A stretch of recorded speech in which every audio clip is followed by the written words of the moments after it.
The following program is a public service of 940 WFAW. Good evening, ladies and gentlemen, and welcome to the Jefferson High School auditorium for our forum for candidates for the 13th Senate District recall election, Republican Senator Scott Fitzgerald and Democratic challenger Lori Compas.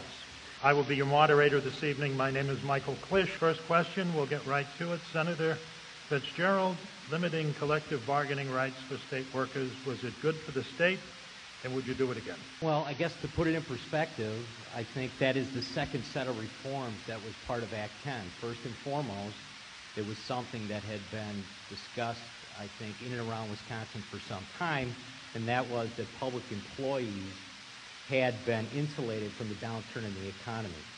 The second set of reforms, and the long-term reforms which were introduced by Governor Walker, was to change collective bargaining. And that goes back to 1971 when that final piece of collective bargaining was put in place. And since then, I think the tables have been tipped towards the public employee union. This is a clawback on that. That's what those reforms are about. I think they are working right now.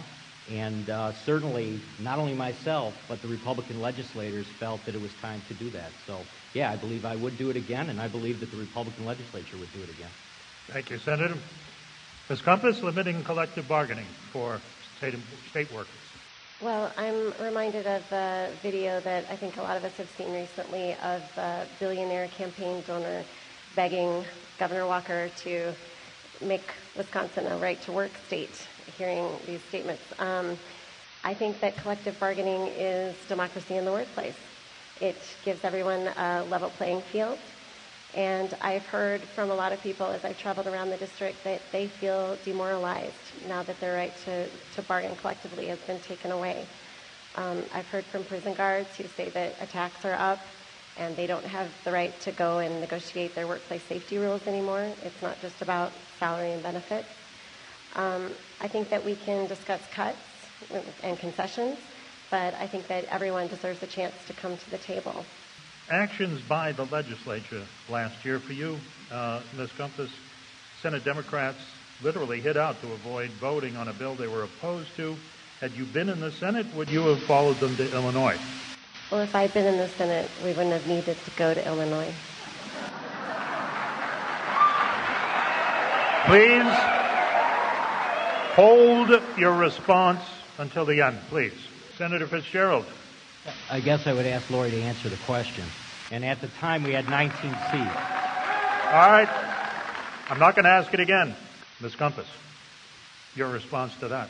I think that it's important to give people time to understand what's in a bill, especially a bill with the sweeping changes that this one had. I think, for one thing sorry, I'm nervous. One thing that came to light after the senators split the state was the fact that that bill contained a provision to sell state-owned power plants on no-bid contracts. So I think that never would have come to light if it would have passed as rapidly as Governor Walker had said he wanted it to pass. So their fleeing the state gave people time to understand fully what was in that bill. There were a lot of things that upset people that they hadn't known about at first.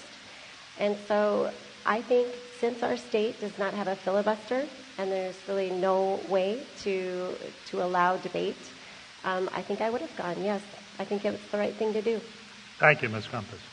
Senator Fitzgerald, Wisconsin has senior care, a bipartisan program that by most accounts is superior to and cheaper than Medicare and Badger Care for those who have no health care options. What is your plan for the future of these programs? Well, the first thing you have to realize is that the Wisconsin legislature goes hand in hand out to D.C. and asks for federal waivers. But in the instance of senior care, there has been an absolute bipartisan commitment to continue to make sure that there's enough MA dollars available for that program. Thank you, Senator Fitzgerald. Ms. Compas, senior care and Badger Care, your plans? Well, Senator Fitzgerald says there's a bipartisan commitment to senior care, but I recall Andy Jorgensen having to do a large petition drive to save senior care. So I question that. I also recall that the federal government actually told the current administration that it could not make the cuts that it wanted to make, or it would risk losing its federal funding. So actually, the current administration was forced by the federal government to fully fund these programs, or not to fund these programs to the levels they have. I think I found during the petition drive, a lot of us who carried the petition found during the petition drive that people were really devastated by the cuts to Badger Care that took effect in December. And that actually is why a big part of my platform is figuring out how we can restore those cuts to Badger Care. I mean, when you see people who are just at their wits' end about how they're going to pay these increased premiums, or these people who've lost coverage entirely, or people who missed one payment and now are kicked off for a year, that is heartbreaking. We have the money. We've just given tax breaks to the wrong people. We need to restore Badger Care for our working families and our farmers. Thank you, Ms. Compas. Next question, a little different for each candidate, but the same issue. Ms. Compas, are you willing to loosen regulations for any business, including mining, in order to bring jobs to distressed areas? We have a good mining bill on the books, and I think if mining companies want to abide by the law, they are more than welcome to come to Wisconsin. I think it's a mistake to allow mining companies to write their own mining law. I think it's a mistake to allow companies to come in and bend the rules. I think it abuses companies that are following the rules to allow some people to run around the rules. So no, I would not support bending the rules for certain mining companies. Thank you, Ms. Compas. Senator Fitzgerald, you formed a committee to come up with a bill more reasoned than the Assembly version, but then tabled the bill for a vote on the Assembly bill, and that was defeated by a vote from your own party. What happened?